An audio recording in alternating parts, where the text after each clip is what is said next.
Hey guys, Dr. Josh Axe here. Welcome to Ancient Medicine Today. Today I'm going to be talking about 7 health foods that actually aren't healthy. And it may surprise you when you learn what some of these so-called health foods are. And there's a lot of misinformation out here, but what I'm going through here is all backed by scientific evidence and studies that have shown that these foods are the dirtiest of the dirty and have actually been correlated with cancer, kidney damage, liver damage, and a number of other health conditions. Let's dive right in. Number 1 here, tofu. You know, tofu is soy. And when we know processed soy is linked to increasing estrogen in the body, we don't want to increase estrogen. Tofu is not a health food. Now, listen, natto is a health food. So certified organic, fermented natto can be healthy. And listen, I'm not one of those people that says all soy is bad. I think soy products, if they are fermented, if they're organic, unprocessed, can actually be good for some people, especially women who are over the age of 40. But especially for women and men who are 40 years and younger, tofu and excess soy, whether it be soy protein, soy milk, or tofu, it can actually increase estrogen, cause progesterone to be low, and really be linked to a number of health problems. So staying away from tofu would be wise, especially when it comes to young women. Again, if we're talking about conditions like PCOS and infertility or any condition where it's correlated with high estrogen, you want to be really careful with tofu. We know a lot of men as well can develop feminine characteristics from having too much estrogen in their body. So you got to be wary of tofu. It is not a health food. Natto is a fermented soy consumed in Japan today. Tofu is not.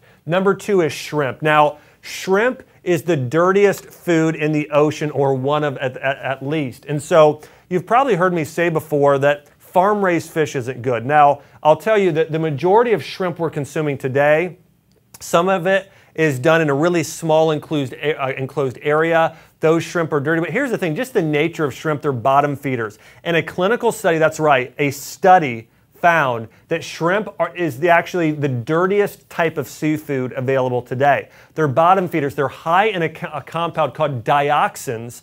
Dioxins have been correlated with increasing your risk of cancer and liver toxicity, okay? So shrimp, it's dirtier than farm-raised salmon. It's dirtier than farm-raised tilapia. It is the dirtiest food in the sea because of what they eat. In fact, they eat their own feces, okay? The feed that they're giving a lot of these fish, and so I'll throw other, even things like tilapia in there today and some of these other fish, they actually feed off of genetically modified corn, along with genetically modified soy, along with these chemicals like dioxins and PCBs and things like that. So again, shrimp, the most toxic food you can consume in terms of a meat product for your body, even worse than conventional beef and feedlots. It's the worst. Number 3, canola oil. We know canola oil, actually 90% of it is genetically modified and partially hydrogenated, okay? When you partially hydrogenate something, you make it inflammatory. So if you're consuming this partially hydrogenated canola oil, it causes inflammation. Now the other thing to know is that it's genetically modified. Genetically modified foods actually have the DNA of herbicides and pesticides wired into them, so they're going to be toxic to your body in that manner. Now listen, is there 10% of canola oil that's not genetically modified? Yes. But here's what I would say to those people. Canola oil is not also a nutrient-dense oil. Olive oil is a much better option.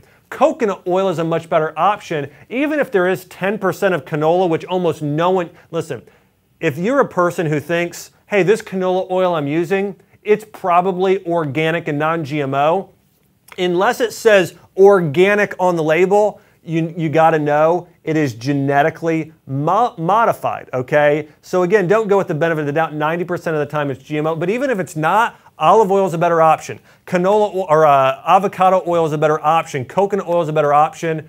Ghee is a better option. All of those oils are a better option. Canola oil is not a health food whatsoever. In fact, most of it's genetically modified and partially hydrogenated and going to cause inflammation. Number 4, margarine. Now, margarine is actually more like a plastic than it actually is a butter. It actually has more in common with plastic than butter. We know margarine can absolutely clog up those arteries more than butter. And the thing is, you know, we have this false sense or thought that it's cholesterol that causes heart disease.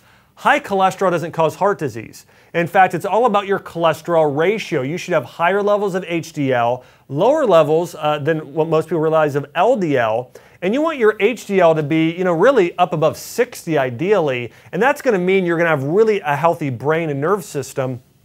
So you want good HDL. So that's where like a ghee or grass-fed butter can be fine to use, or a canola oil, or a canola oil, or a coconut oil.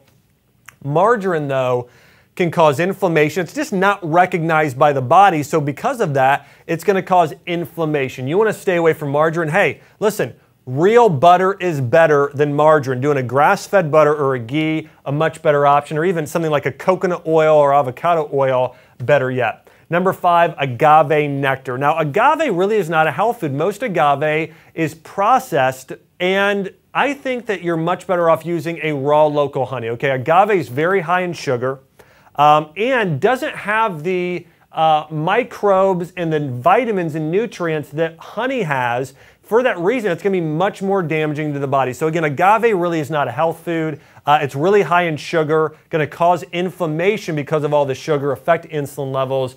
You're much better off. So I'm not telling you never do sugar. I'm just telling you switch from agave to raw local honey. It's a much better option. Number 6, microwave popcorn. Now, microwaving something alone, we know that radiation can alter the food. But in addition to that, we also know that there are chemicals lining the bag, BPA, bisphenol A, and other plastics, that actually, when you heat a bag of microwave popcorn, then leach into the popcorn. So you're getting a plastic-like substance. We know that these chemicals and plastics are known as endocrine disruptors, which means it's going to affect your hormones, your testosterone in men, your estrogen, and actually can increase estrogen in men as well, but it's going to affect your thyroid hormone, your cortisol levels. It's going to affect your entire endocrine and hormonal system. Microwave popcorn. Listen, use the stovetop stuff. It'll take you an extra 5 minutes. It tastes better. It's better for you. Stay away from microwave popcorn. And number 7, conventional chicken. Listen, conventional chicken and, you know, conventional beef for that matter, but I know people tend to think that beef is worse than chicken when in fact, in general, beef actually is more nutrient dense than chicken. But conventional chicken is loaded with steroids, hormones, antibiotics, and genetically modified residue. You know, it's the saddest thing. You know, for myself, listen, I'm not a vegan. I follow a traditional Chinese medicine diet myself. But a lot of people today, you know, that live in the vegan camp are really offended by people eating meat. Listen, I'm not offended when people eat meat. I am offended when we treat animals with no respect, and we really essentially torture these animals. You know, for me, you know, doing a chicken, they should be free roaming. They should be eating seeds, running around, enjoying their life, getting sunshine. Chickens today, I don't know if you've ever seen this. I know I've driven by trucks where these chickens are in a bin this big, literally stuffed down in it. Most chickens from birth, they grow 3 times faster than genetically they should. They're filling them full of steroids to where they get really big breasts and really big white, you know, to increase the total amount of meat. So conventional chicken, they pump them full of steroids and hormones. They're in a small cage, which means that they're very stressed. So they have really high levels of stress hormones such as cortisol, which actually affects the meat, causing it to be more toxic. So I could go on and on and on, but here's what you got to know. Conventional chicken is not a health food. It's toxic to the body. When you consume chicken, make sure it is free-range and organic chicken. That's the only chicken you should be consuming. The rest is, again, full of toxins and bad hormones because of the lifestyle and the way it was treated, along with what it was injected with. Go organic and wild and natural anytime you're consuming any form of a meat product whatsoever. So let's cover this again. Stay away from tofu. Not all soy is bad, just 90% of the soy we have today. If you're going to consume soy, just a fermented natto. Stay away from tofu and soy protein and soy milk. Shrimp is the dirtiest ocean creature pretty much in terms of it being so high in toxins. Canola oil, partially hydrogenated, 90% of it's GMO. Margarine, listen, ghee and grass-fed butter are better. Agave nectar, switch to honey. Microwave popcorn full of plastic-like materials that are going to disrupt your hormones. And conventional chicken, go organic and wild. Do not consume conventional meat whatsoever. Hey, listen, if you've enjoyed this live training video, make sure to subscribe here to my live YouTube channel. I've got a lot more great videos coming out on things that are really going to shock you and surprise you in the health food realm, as well as going over my favorite essential oils and natural remedies for conditions to help the body heal. Also, hey, if you want to learn more about this or anything else, hey, Google my name online. Just search Dr. Axe surprising health foods or health foods that aren't healthy. And I've actually got an article that goes through another 10 of these things that are surprising health foods that actually aren't healthy. Guys, hey, I hope you've enjoyed this live training video.